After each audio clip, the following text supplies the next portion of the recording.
এই মস্তিষ্ক রয়েছে না, এই মস্তিষ্কের দাম গবেষকরা জানাচ্ছে, যদি বিজ্ঞানীরা জানাচ্ছে, যদি বানানো যেত তাহলে 5,000 কোটি টাকা লাগতো এই মস্তিষ্ক বানাতে। তো এত সুন্দর হতো না। এই মস্তিষ্ক চালাতে যে বিদ্যুৎ লাগে এটাকে 2000 কোটি কিলোওয়াট বিদ্যুৎ লাগে। একটা মস্তিষ্ক পুরো বাংলাদেশ চলে যাবে, আর কিছু বিদ্যুৎ বাইরের দেশে বিক্রি করে এই দেশ টাকা রোজগার করতে পারে।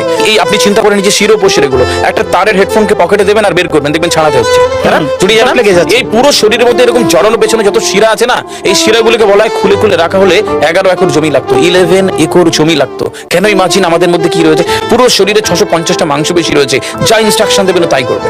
আজকে একবার ভেবে না কাল একটা বাইক কিনবেন, হন্ডা কিনবেন, আপনি বাইরে বেরোবেন দেখবেন সব বাইকের দিকে নজর যাবে, এই বাইকটা ভালো, এটা সুন্দর, মাইলেজ ভালো, কোনটা ভালো, কি দেখবো। যতক্ষণ না কিনবেন মস্তিষ্ক আপনাকে ছাড়বে না, ও চিন্তা করতে থাকবে। ঠিক সেরকম একটা কমেন্ট যখন দিয়ে দেবেন, এই মস্তিষ্ক আপনাকে ওই কাজে এগিয়ে নিয়ে যাবে। পৃথিবীতে মানুষ না বেসিক নিডস গুলো ফ্রি পেয়ে গেছে। ভাবুন তো একবার, পৃথিবীর সবচেয়ে লাক্সারিয়াস ড্রিঙ্কের নাম জানেন? পৃথিবীর সবচেয়ে লাক্সারিয়াস ড্রিঙ্কের নাম হচ্ছে পানি। পানি, জল। জল যদি 5,000 টাকা লিটার কিনতে হতো তাহলে মানব জাতি কয়দিন বাঁচতো? তো পৃথিবীর পানিকে ফ্রি করে দেওয়া হয়েছে।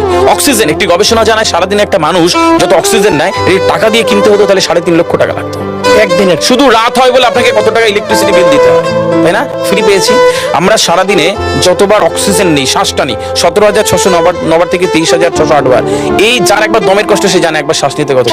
তাহলে বেসিক নিডস গুলো তো ফ্রি, আর বাকি জিনিস আল্লাহ সুবহানাহু ওয়া তাআলা দিয়ে দিয়েছে। আপনার আমার জন্মের সময় সব দিয়েছে, একটা উইল পাওয়ার ঢুকিয়ে দিয়েছে, যে বাংলা ইচ্ছা শক্তি বলে।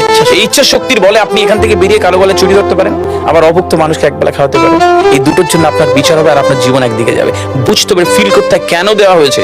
আমরা বেশিরভাগ মানুষ দেখবেন নামাজে দাঁড়ানোর সময় চিকন একটা ঘেমো গন্ধওয়ালা পোশাক করে নামাজে দাঁড়ায়। বিয়ে বাড়ি যাচ্ছি হেভি ফিটফাট করে, কখনো এটা ভেবে নামাজে দাঁড়ায়নি যে আল্লাহ সুবহানাহু ওয়া তাআলার সামনে দাঁড়াচ্ছি, যিনি আমাকে সৃষ্টি করেছেন, আমার রবের সামনে দাঁড়াচ্ছি। এই ফিলটা হয় না।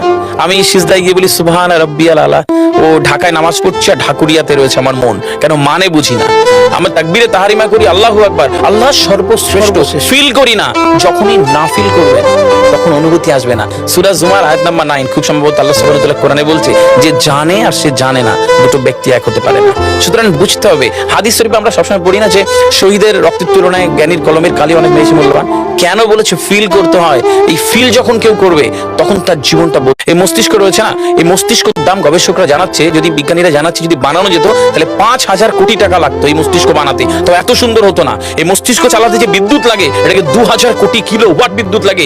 একটা মস্তিষ্ক পুরো বাংলাদেশ চলে যাবে, আর কিছু বিদ্যুৎ বাইরের দেশে বিক্রি করে এই দেশ টাকা রোজগার করতে পারে। এই আপনি চিন্তা করেন যে শিরোপোষের এগুলো একটা তারের হেডফোনকে পকেটে দেবেন আর বের করবেন, দেখবেন ছাড়াতে হচ্ছে, জড়িয়ে জানা লেগে যাচ্ছে। এই পুরো শরীরের মধ্যে এরকম জড়ানো পেছনে যত শিরা আছে না, এই শিরাগুলোকে বলা হয় খুলে খুলে রাখা হলে 11 একর জমি লাগতো, 11 একর জমি লাগতো। কেন ইমাজিন আমাদের মধ্যে কি রয়েছে, পুরো শরীরে 650টা মাংসপেশি রয়েছে, যা ইনস্ট্রাকশন দেবেন তাই করবে। আজকে একবার ভেবে না কাল একটা বাইক কিনবেন।